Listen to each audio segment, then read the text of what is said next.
¿cuándo lo vamos a usar? Usamos el presente continuo para hablar de acciones que están pasando en el momento en que hablamos o que escribimos, o sea, lo que está pasando ahora. Por ejemplo, tenemos aquí una imagen y podemos decir John is cooking now. En este momento, John está cocinando. Es una acción que está pasando en el momento que estamos hablando.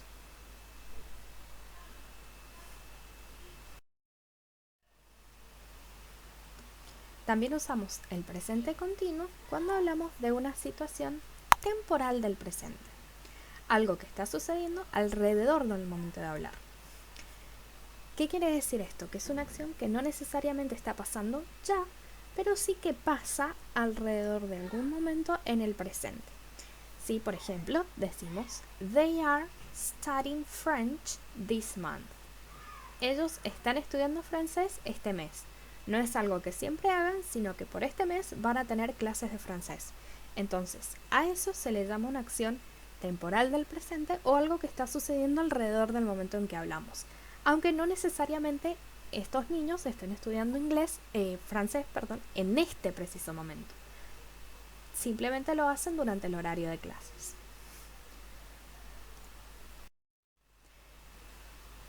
¿Cómo vamos a formar el presente continuo? Presente continuo vamos a usar la siguiente estructura. Vamos a empezar con un sujeto, ¿sí? En este caso tenemos un sujeto I, que es yo, un verbo auxiliar, que siempre va a ser el verbo be en presente simple. Por eso nosotros estuvimos practicando cómo era el verbo to be, am, is o are. Y por último, un verbo en gerundio. ¿Qué es lo que es un verbo en gerundio? Es un verbo, que en este caso eat, es el verbo comer, y le vamos a agregar la ing para transformarlo en un gerundio. Toda esta oración dice yo estoy comiendo. O sea, el gerundio es la terminación endo, ando que le ponemos a los verbos. ¿Sí? Yo estoy comiendo.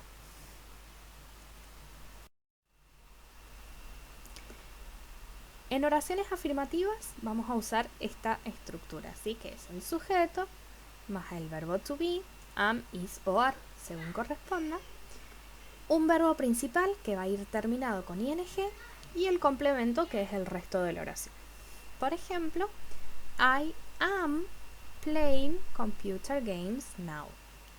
Yo estoy jugando juegos de computadora ahora. She is playing computer games. They are playing computer games now. Vamos a ir cambiando el verbo to be de acuerdo a la persona que tengamos. Cuando es I, lo cambiamos por am. Cuando es she, lo cambiamos por is. Y cuando es they, lo cambiamos a are. Pero el verbo principal, que es jugando, siempre queda con ing sin importar la persona que sea. De manera similar, en las oraciones negativas, lo que vamos a hacer es empezar con un sujeto, con el verbo to be que le corresponde a ese sujeto, y vamos a agregar la palabrita not. Recordemos que este verbo to be con este not lo podemos formar en la forma corta o en la forma larga, según lo prefiramos. El verbo principal que sigue siendo con ing y el complemento. Entonces, I am not playing computer games now. She is not playing computer games now. O they are not playing computer games now. De nuevo, cambiamos el verbo to be y lo único que hacemos es agregar el not. Y por último, para las oraciones interrogativas, lo que vamos a hacer va a ser dar vuelta el sujeto y el verbo. O sea, vamos a empezar la oración con el verbo to be. Después vamos a hablar del sujeto, el verbo con ing y el complemento. Y terminamos con un signo de pregunta porque es una pregunta. Entonces queda Am I playing computer games now? Is she playing computer games now? Are they playing computer games now? Lo único que vamos a hacer es dar vuelta el sujeto y el verbo. Y el verbo principal sigue estando siempre con ing. Ahora, ¿cómo hacemos para agregar la ing? Porque hay algunas reglas que tenemos que tener en cuenta.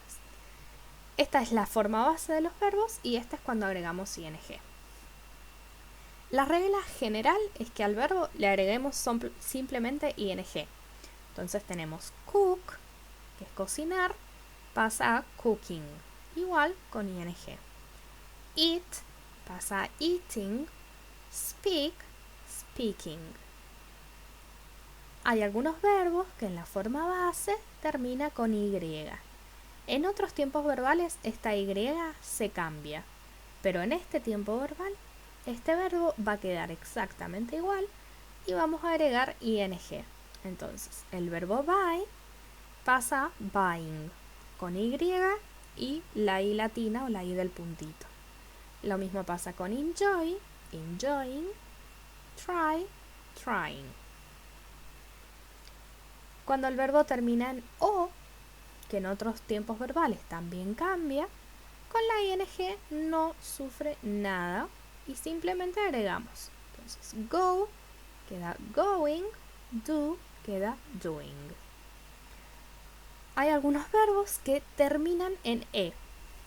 En este caso, cuando el verbo base termina en e, antes de agregar la ing, lo que vamos a hacer es esa e sacarla, eliminarla, ¿sí? Entonces, drive pasa a driving, share, sharing, write, writing. Hay un caso muy particular que es estos dos verbos, que uno es acostarse y el otro es mentir, que cuando los pasamos a ing quedan de esta manera los dos, pero son los únicos que en los que pasa esto. Y por último tenemos estos verbitos cortitos.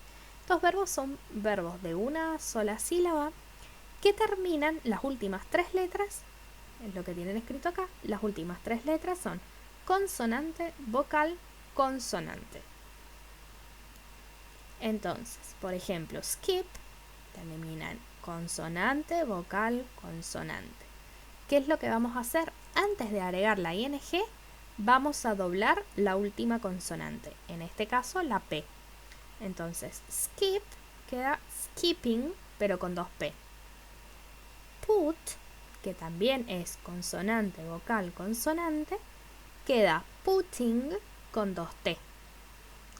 Swim, que también termina en consonante, vocal, consonante, queda swimming con dos M. Bien, eso es más o menos explicado el presente continuo para que puedan resolver las actividades. Y espero que lo hayan entendido. Cualquier duda que tengan, me pueden consultar. See you next week.